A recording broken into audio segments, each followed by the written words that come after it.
اب اس اجلاس کی پہلی تقریر ہوگی جو کہ محترم آغا یحییٰ خان صاحب مشنری انچارج سویڈن فرمائیں گے، اور ان کی تقریر کا عنوان ہے قرآن مجید دنیا کی مشکلات کا کیا حل پیش کرتا ہے۔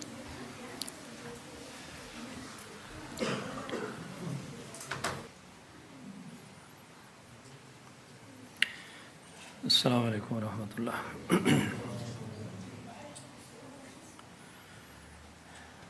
اشہد ان لا الہ الا اللہ وحدہ لا شریک لہ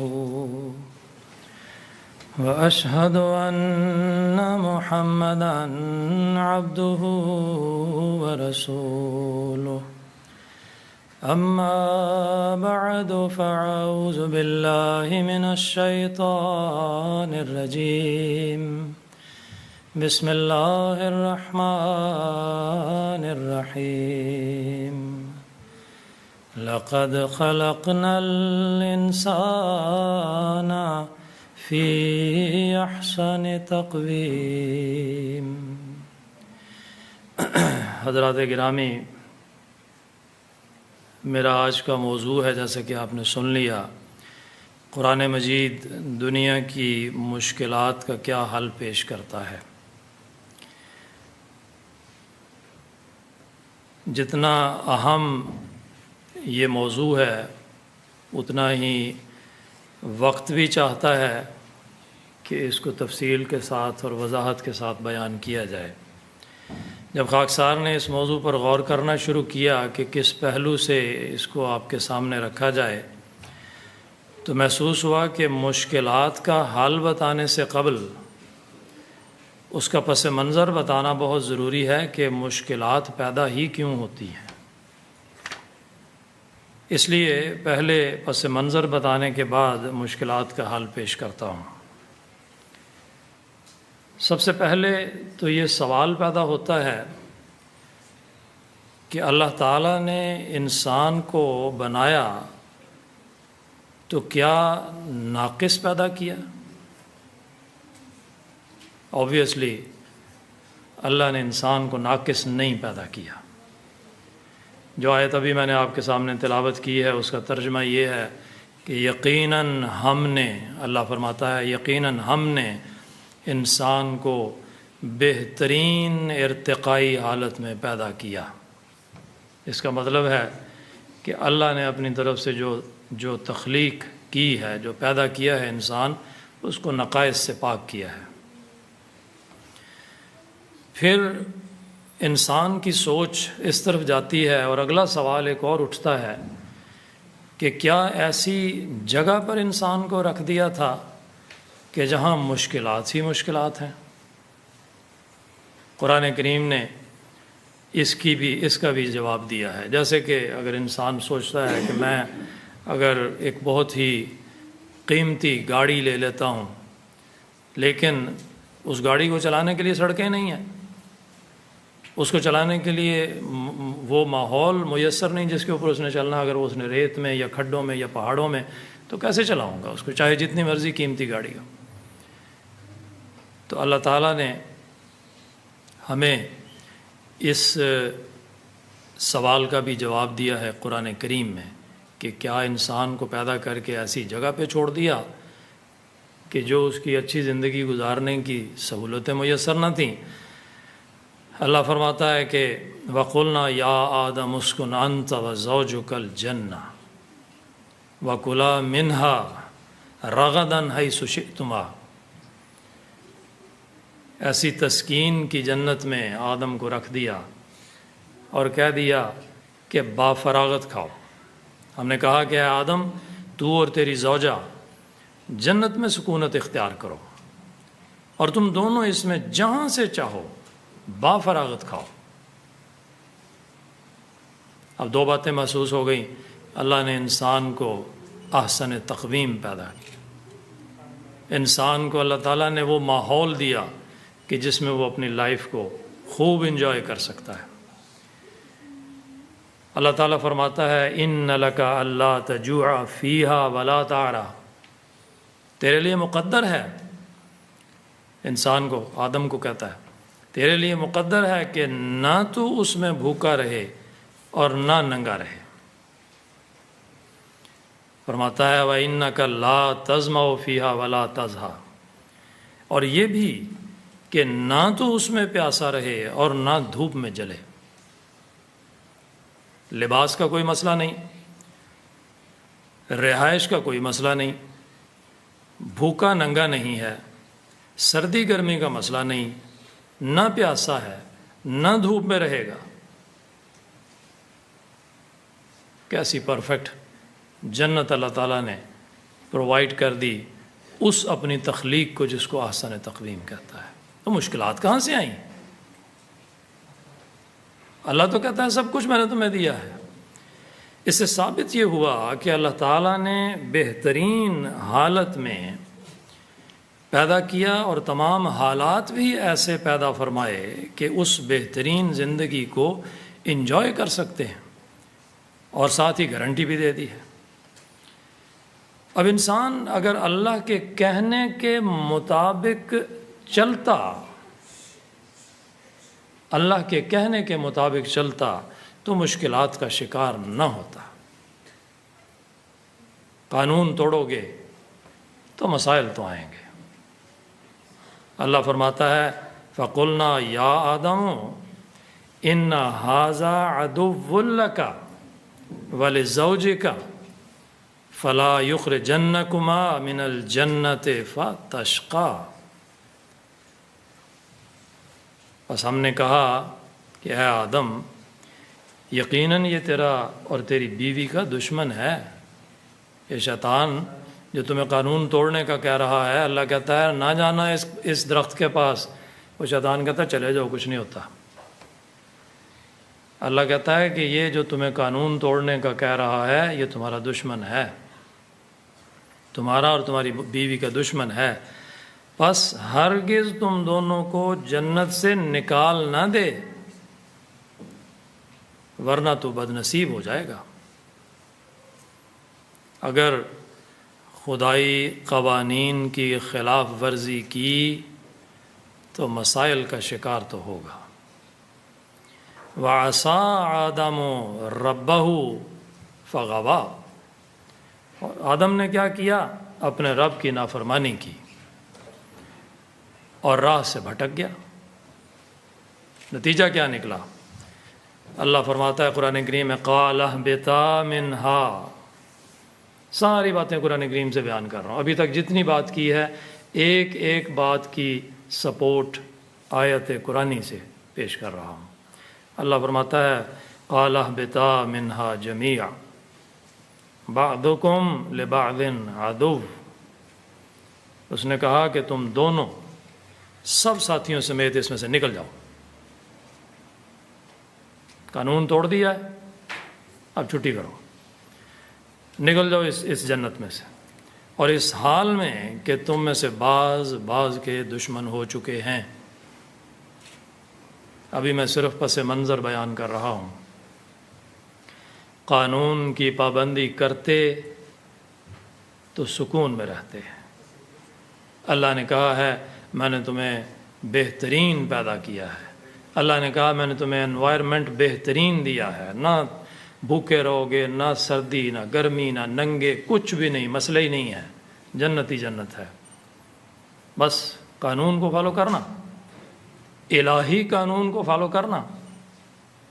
جب الہی قانون کو فالو نہیں کیا تو اللہ کہتا ہے جاؤ پھر چھٹی کرو، نکل جاؤ، اب بھگتو۔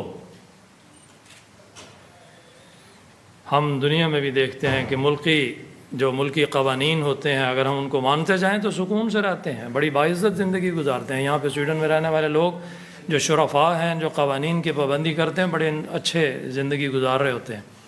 لیکن وہ لوگ جو قوانین کی پابندی نہیں کرتے، کبھی وہ بدتر کی صورت میں یعنی جرمانے ان کو ہوتے ہیں، کبھی اس سے بھی بڑا کوئی جرم کر بیٹھے تو ان کو جیلیں بھی ہو جاتی ہیں، پھر وہ بلیک لسٹ ہو جاتے ہیں، ہمیشہ کے لیے ریڈ مارک ہو جاتے ہیں، اور پھر ان کی زندگی اجیرن ہو جاتی ہے۔ وارننگ دے دی ہے کہ یہ قوانین ہیں، اگر پابندی کرو گے تو کوئی مسئلہ نہیں ہوگا، اگر نہیں مانو گے تو مشکلات میں پڑ جاؤ گے، جنت ختم ہو جائے گی، پھر تم مصیبتوں کا شکار ہو جاؤ گے۔ قرآن سارے مسائل کا حل بتاتا ہے، فرماتا ہے فمن تبع ہدایا فلا خوف علیہم ولا هم یحزنون،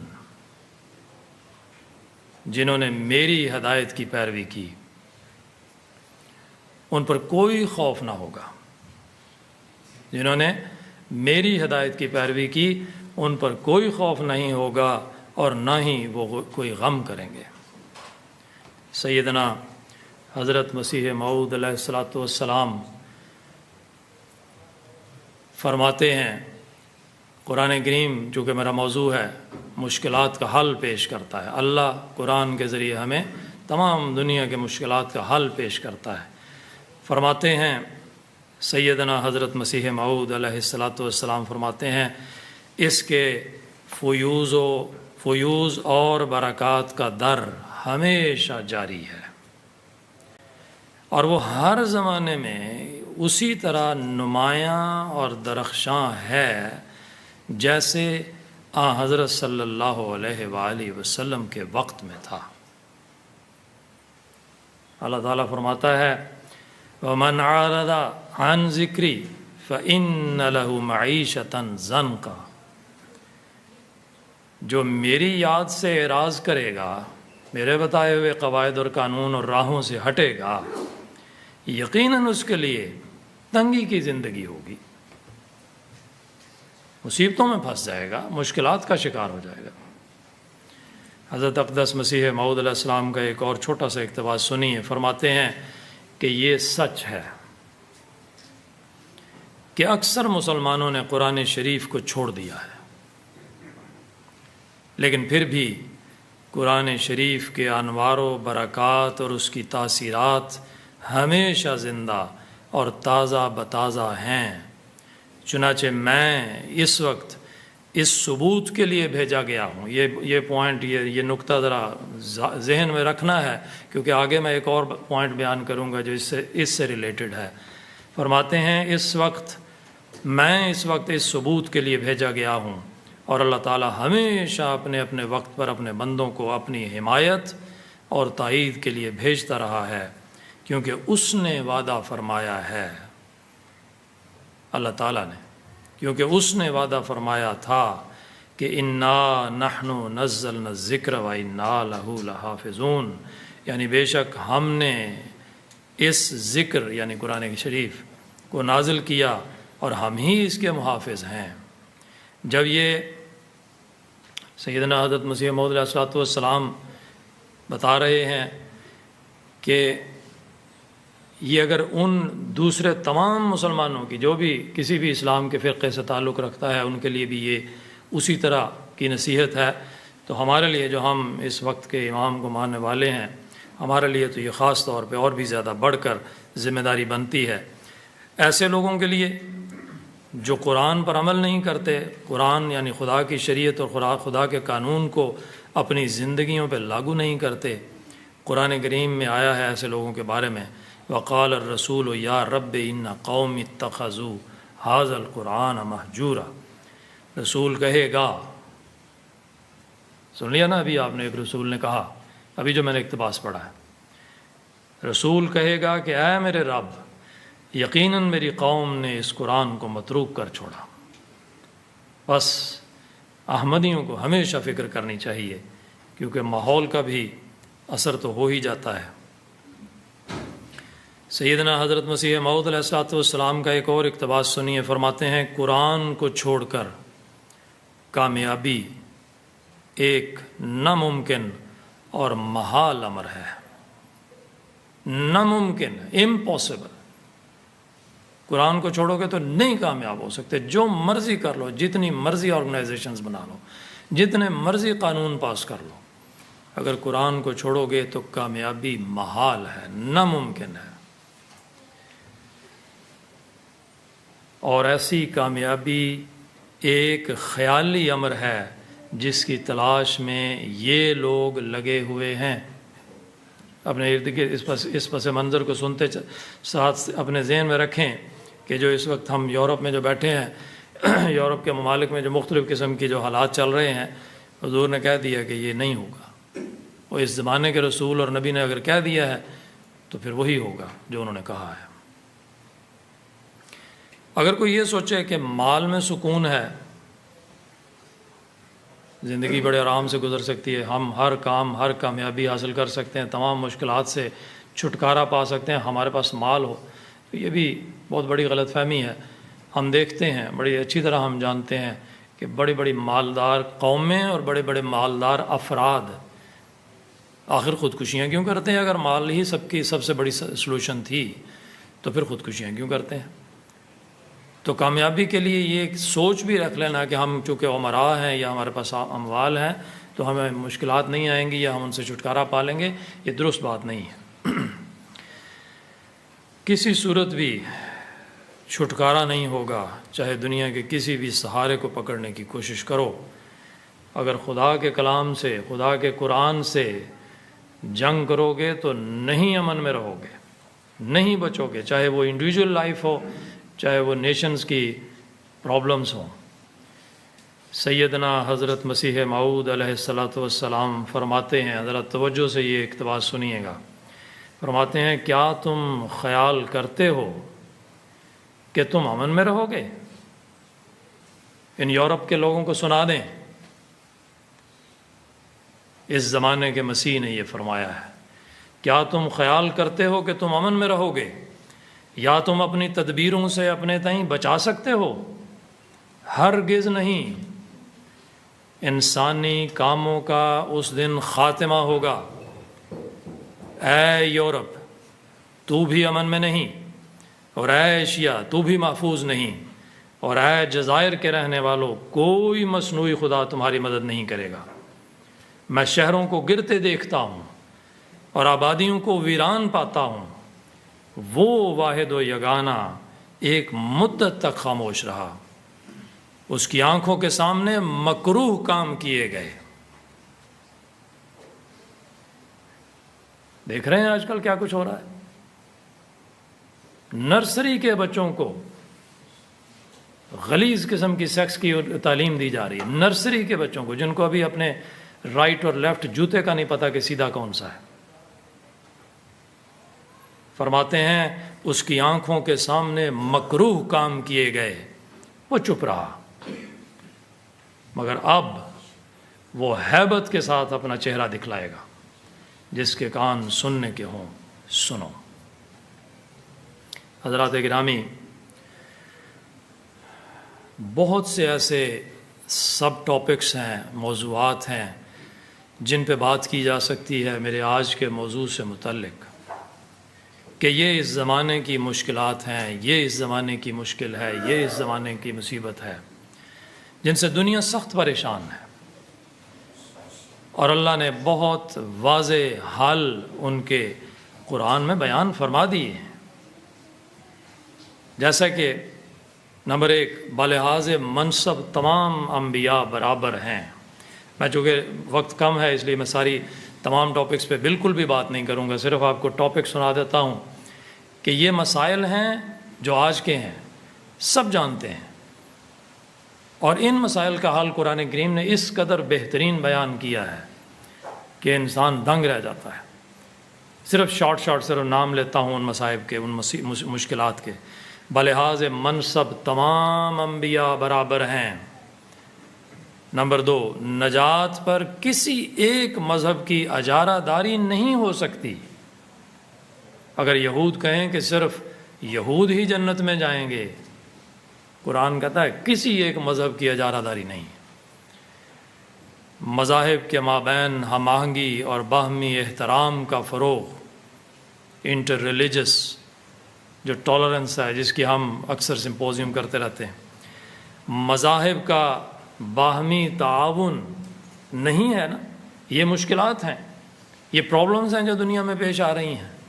اسلام کو کرسچینٹی ہضم نہیں ہوتی، کرسچینٹی اور جوئش کو اسلام یا مسلمان ہضم نہیں ہوتے، اسی طرح ہندو مسلمانوں کے ساتھ کبھی کبھی ابال آتا ہے تو قتل و غارت کرنا شروع کر دیتے ہیں۔ مذاہب کا باہمی تعاون، عورتوں کے لیے مساوی حقوق، یہ تو بہت بڑا مسئلہ ہے، سارا یورپ جانتا ہے۔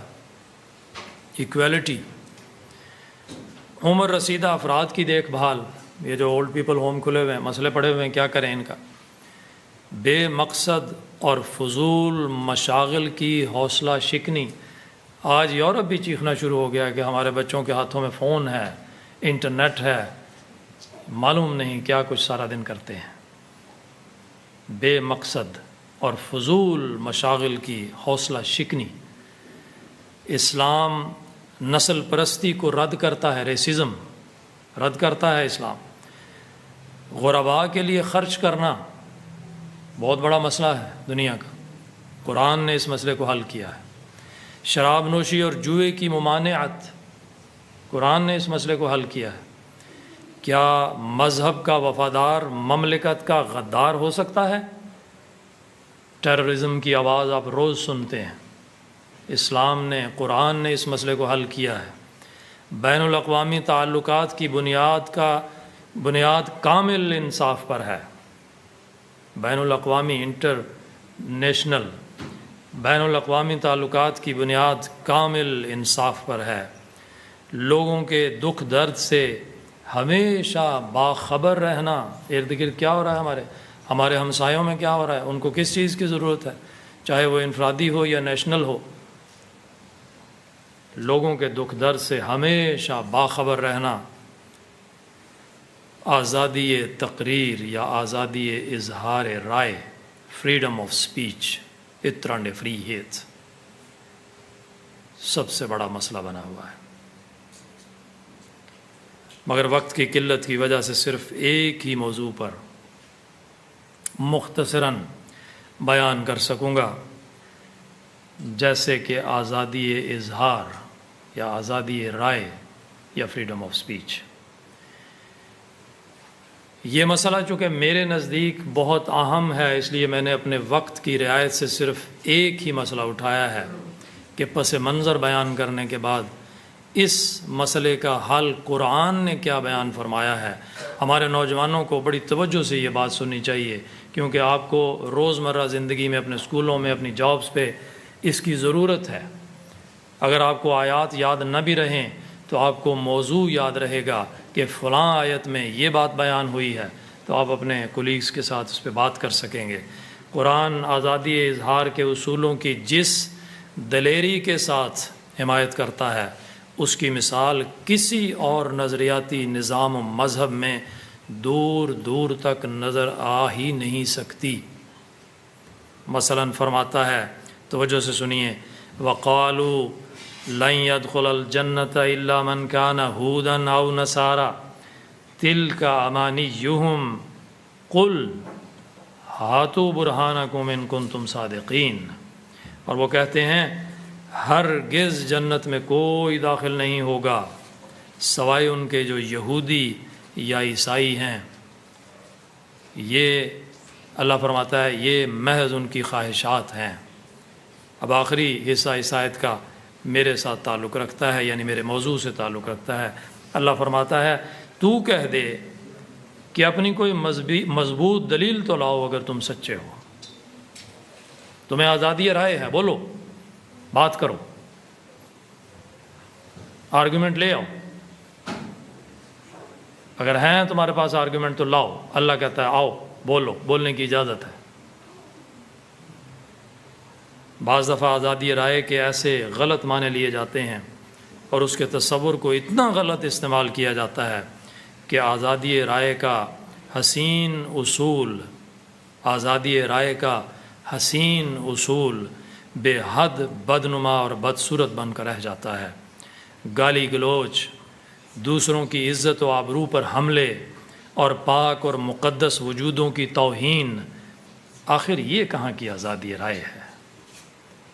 مقدس مذہبی تقدس کی توہین بلا شک اخلاقی اعتبار سے قابل مذمت ہے، مگر توجہ سے سنیے، مگر اسلام نے اس کی کوئی ظاہری سزا مقرر نہیں کی۔ کنڈیم کرتے ہیں. یہ بری بات ہے مقدس لوگوں کے بارے میں گندی زبان استعمال کرنا، مگر کوئی سزا مقرر نہیں کی.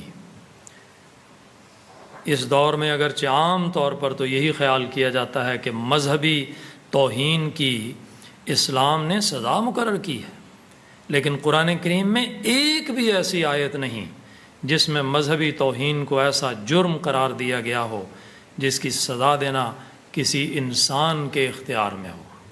کسی آدمی انسان کے کنٹرول میں نہیں دی سزا. اگر خدا دینا چاہتا ہے تو وہ دیتا ہے، وہ اس کی مرضی ہے. انسانوں کو یہ اختیار نہیں دیا گیا کہ تم سزا دو. اگرچہ قرآن کریم کسی بھی قسم کی ناشائستہ حرکت اور ایسے بیہودہ قول و فعل کی اجازت نہیں دیتا، لیکن قرآن کریم نہ تو گستاخی خدا اور رسول کی اس دنیا میں کوئی سزا تجویز کرتا ہے، اور نہ ہی اس بارے میں کسی انسان کو سزا دینے کا کوئی اختیار دیتا ہے.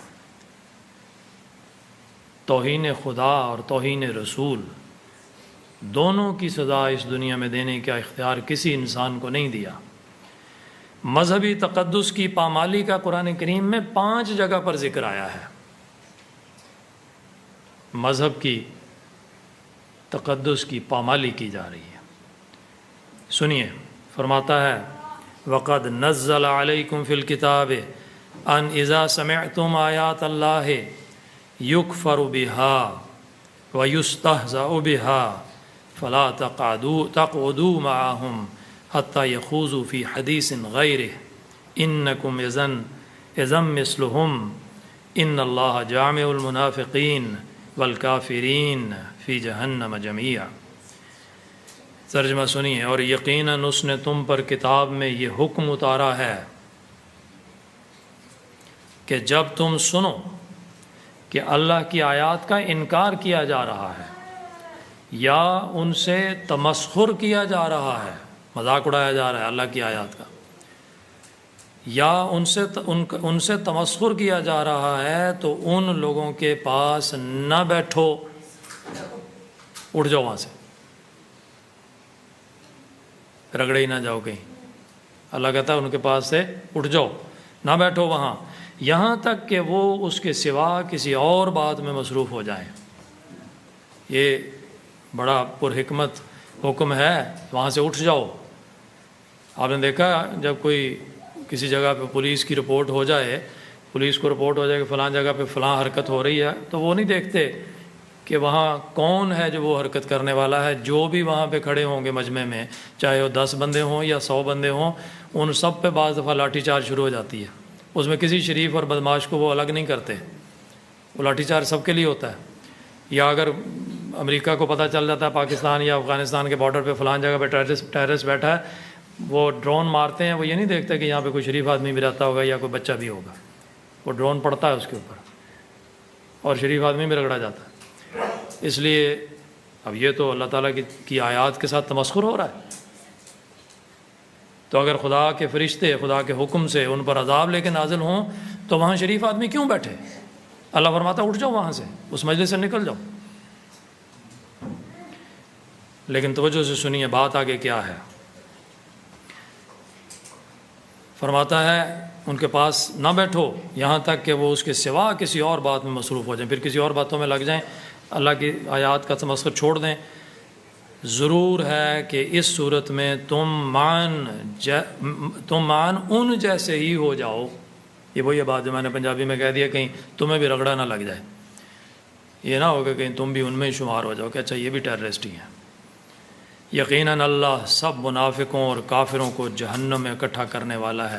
اب اس میں کہیں بیان ہوا ہے کہ ان کو گولی مار دی جائے، ان کو پھانسی پہ چڑھا دیا جائے، ان کو کوڑے مارے جائیں، ان کی گردن کاٹ دی جائے؟ کہیں نہیں. اللہ نے صرف یہ فرمایا اٹھ جاؤ وہاں سے. وہ تمسخر کر رہے ہیں، ان کی باتوں نہ سنو، اٹھ جاؤ وہاں سے. مذہبی تقدس کی اہانت کے خلاف کیسا حسین حل پیش کیا گیا ہے. ایک تو اسلام کسی شخص کو یہ اجازت نہیں دیتا کہ وہ مذہب کی توہین کرنے والے کو سزا دینے کا کام اپنے ہاتھ میں لے لے.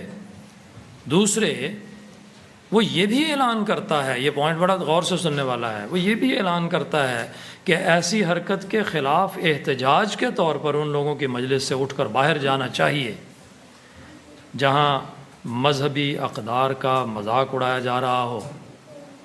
احتجاج ہے یہ، ہم جا رہے ہیں، ہم تمہارے ساتھ شامل نہیں ہیں۔ مذاق اڑایا جا رہا ہے اور تمسخر و استہزاء سے کام لیا جا رہا ہے۔ ایسے لوگوں کے خلاف کوئی سخت اقدام اٹھانا تو درکنار، قرآن کریم نے ان سے مستقل طور پر قطع کلامی کرنے کا حکم بھی نہیں دیا۔ کیسا ہے؟ اللہ نے یہ بھی نہیں فرمایا کہ اچھا اب اس کے بعد ان سے بات بھی نہیں کبھی کرنی۔ کیا فرماتا ہے کہ جب وہ کسی اور بات میں لگ جائیں تو پھر آ جاؤ، بیٹھ جاؤ ان کے پاس۔ قرآن کریم میں خوب کھول کر بتا دیا کہ ایسے لوگوں سے علیحدگی صرف ایک عرصے کے دوران ہوگی جس میں وہ اہانت کے مرتکب ہو رہے ہیں۔ پھر سورہ الانعام کی ایک اور آیت میں بھی یہ ان کا ذکر ہے جس میں صرف خدا تعالیٰ کی شان میں ہی گستاخی کا ذکر نہیں کیا گیا بلکہ بتوں اور دیگر فرضی، یعنی اللہ تعالیٰ کی شان کے خلاف بات صرف بولنے والوں کی بات نہیں ہو رہی بلکہ یہ بھی کہہ رہے ہیں بت جو کہ جھوٹے ہیں، بیکار ہیں، ان کی بات ہو رہی۔ فرضی بتوں کی توہین کا سوال بھی امکانی طور پر زیر بحث لایا گیا ہے۔ عیسائیوں اور مسلمانوں کو، یہ نوجوانوں کے لیے یہ ٹاپک جو ہے اطراء فریت، فریڈم آف سپیچ، یہ بہت اہم ہے۔ اپنے دماغوں میں جمع کرتے جائیں یہ دلائل، اور اس کو پھر اپنی یونیورسٹیوں میں، اپنے کالجز میں، اپنے کولیگز کے ساتھ اس کو استعمال ضرور کریں۔ عیسائیوں اور مسلمانوں کو مشرکوں کے بتوں اور دیگر فرضی خداؤں کی توہین کرنے سے سختی سے منع کیا گیا ہے۔ عیسائیوں کو بھی منع کیا گیا ہے، مسلمانوں کو بھی منع کیا گیا ہے، بتوں کی توہین نہ کرو۔ اس صورت میں مخالف لوگ رد عمل کے طور پر اللہ تعالیٰ کی بھی اہانت کا مرتکب ہو سکتے ہیں۔ ریئیکشن یہ ہوگا کہ وہ تمہارے سچے خدا کے خلاف بات کریں گے۔ کتنی بڑی بات ہے، مگر کوئی جسمانی سزا تجویز نہیں کی۔ اس کو فریڈم آف سپیچ ہے، بول سکتا ہے، بند نہیں کیا دروازہ کہ نہیں، بالکل نہیں بات کرنے دینی کسی کو یا سزا دینی، کوئی سزا نہیں دی۔ پھر حضرت مریم اور حضرت مسیح علیہ السلام کے تعلق میں بھی قرآن کریم میں آیا ہے۔ میں نے کہا تھا وہ 5 پوائنٹ بیان کرنے ہیں، یہ بھی ایک پوائنٹ ہے ان میں سے۔ اللہ تعالیٰ فرماتا ہے وَبِكُفْرِهِمْ وَقَوْلِهِمْ عَلَى مَرْيَمَ بُهْتَانًا عَظِيمًا، نیز ان کے کفر کی وجہ سے اور ان کے مریم کے خلاف ایک بہت بڑے بہتان کی بات کہنے کی وجہ سے۔ معلوم ہے نا آپ کو حضرت مریم پہ یہود نے کیا الزام لگا دیا تھا۔ اس آیت میں حضرت مسیح کے زمانے کے یہود کے اس توہین آمیز موقف کی طرف اشارہ کیا گیا ہے کہ یہود نے الزام لگایا کہ حضرت مریم نعوذ باللہ پاک دامن نہیں ہے، لہذا حضرت مسیح کی ولادت پر بھی قابل اعتراض ٹھہر گئی۔ یہود کا یہ الزام ان دونوں مقدس وجودوں کی شان میں توہین اور گستاخی پر مشتمل ہے۔ دونوں نے بہت غلط باتیں کی ان دونوں کے بارے میں، حضرت مریم اور حضرت یسوع کے مسیح علیہ السلام کے بارے میں۔ قرآن کریم میں اس توہین آمیز الزام کی سخت الفاظ میں مذمت کی گئی ہے۔ یہ بہت بری بات، قرآن کہتا ہے کہ یہ نہیں کرنا چاہیے تھا، یہ بہت بری بات ہے، مگر اس گستاخی کی کوئی جسمانی سزا تجویز نہیں کی گئی۔ دوسری طرف عیسائیوں نے گستاخی کی کہ انہوں نے یہ کہا کہ خدا کے ہاں اس کی بیوی کے ذریعے جو انسانوں میں سے تھی، یعنی وہ بیوی ان کے خیال میں، اس سے ایک بیٹا پیدا ہو گیا ہے خدا کا۔ قرآن نے عیسائیوں کے اس الزام کو شر عظیم قرار دیا ہے، لیکن اس کے باوجود کسی قسم کی کوئی جسمانی سزا مقرر نہیں کی گئی، اور نہ ہی کسی انسانی عدالت کو یہ اختیار دیا گیا کہ وہ خدا کی شان میں ایسی سخت گستاخی کرنے والوں کو کوئی سزا دے۔ قرآن مجید کی وہ آیت جس میں اللہ تعالیٰ کی شان میں گستاخی کرنے پر مسیحیوں کی مذمت کی گئی ہے وہ یہ ہے، مَا لَهُم بِهِ مِنْ عِلْمٍ وَلَا لِآبَائِهِمْ،